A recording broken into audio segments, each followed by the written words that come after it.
অনেক সময় আমাদের ডিনামিক সিরিয়াল নাম্বারের দরকার হয়। ধরুন এরকম একটা ডকুমেন্ট আপনি চাচ্ছেন শুধুমাত্র আইটি ডিপার্টমেন্টকে প্রিন্ট দিবেন। দেখুন এখানে সিরিয়াল নাম্বার 1 to 16 দেখাচ্ছে সিরিয়ালি। আবার ধরুন আপনি আরেকটা ডিপার্টমেন্ট প্রিন্ট দিবেন ফিনান্স, এক্ষেত্রেও সিরিয়াল নাম্বারটা কিন্তু O2 অ্যারেঞ্জ হয়ে যাচ্ছে, বাট নর্মালি কিন্তু এটা হয় না। সো এই O2 সিরিয়াল নাম্বারটা কিভাবে করবেন আমি দেখিয়ে দিচ্ছি। এগ্রিগেট ফর্মুলাটি ইউজ করতে হবে।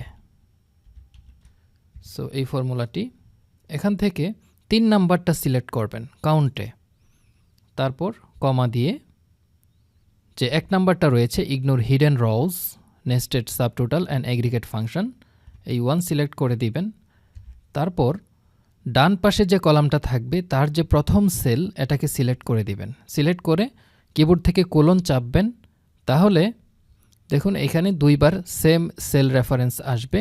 প্রথম যে লেটার যেমন বি তার আগে আপনি $সাইন এবং যে নাম্বারটা থাকবে তার আগে $সাইন দিয়ে দিবেন। তারপর ব্র্যাকেট ক্লোজ করে এন্টার, দ্যাটস ইট। এখন জাস্ট ফর্মুলাটি কপি করে দিবেন। এইবার যদি আপনি এখান থেকে ডিপার্টমেন্ট বা যে কোনো কিছু সিরিয়াল করেন, ফিল্টার করেন, ধরুন এখান থেকে কয়েকটা নাম আমি ফিল্টার করছি, সেক্ষেত্রেও সিরিয়াল নাম্বারটা O2 হয়ে যাবে।